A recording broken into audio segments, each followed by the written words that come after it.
हम मीरा मिश्रा गोर लगै छी मिथिला। तऽ आउ हम मलपुआ कोना बनबै छी से अहूँ सबके देखबै छी।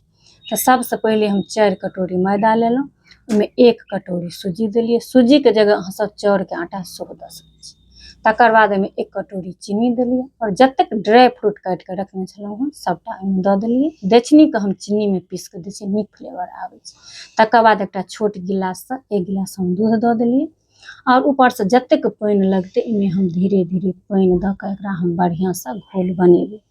अहाँ सब देख रहल छियै, ई बहुत इम्पोर्टेंट छै जे घोल बढ़िआँ बनबाक चाही, एहिमे अहाँके से गुठली गुठली नहि रहै। तऽ एकरा हम बढ़िआँसँ घोल बना रहल छियै। घोल बनि गेलै, बस एकरा घोल बनेलाके बाद से एकरा हम आब छनबै। तऽ हम मलपुआ आइ घीमे छानि रहल छी, ओना अहाँ सब रिफाइंडमे सेहो छानि सकै छी। तऽ हम घी लोहियामे दऽ देलिए यऽ और जखन ई पूरा गर्म भऽ जेतै, एक बेर पूरा गर्म कऽ देबै तखन लऽ कनि कम कऽ देबै। तहन एहिमे हम देख रहल छियै कटोरीमे दऽ कऽ दै छियै। ओना फ्राई पैनमे अहाँ सब बनेबै तऽ 2-3 टाके एक बेरमे निकलत, लेकिन हम भगवती लेल बना रहल छी तऽ हमर नीक नाथ नहि रहत, ताहि दुआरे हम लोहियामे बनबै छी। बहुत सुन्दर कुरकुर होइ छै, बहुत सुन्दर होइ छै, किएकि ओहिमे सूजी देने रहै छी ताहि दुआरे। तऽ अहूँ सब कोना बनबै छी से जरूर कमेंट करब। हम तऽ अहिना बनबै छी, हम अपन अहाँ सबके बतेलहुँ। जेना हम कहने रही जे हम अहाँ सबके हम वीडियो बना देब तऽ हम बनेलहुँ। मिलै छी हम अगला वीडियोमे।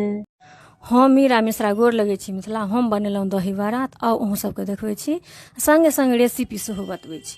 तऽ हम लेलहुँ उड़ीदके दालि, ओकरा 8-10 घंटा भिजा देलिए। ओहिमे एकटा हरियर मिरचाइ, 1 चुटकी नून दऽ कऽ पीस लेलहुँ।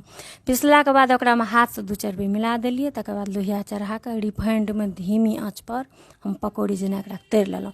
ताबत एम्हर एकटा बाटीमे ठण्डा पानि रखने छी। जखन ई पकौड़ी भूरा कलरके भऽ जायत एकरा हम पानिमे निकालब। तऽ आब ई पकौड़ी भऽ गेल, तकरा हम पानिमे निकालि लेलहुँ।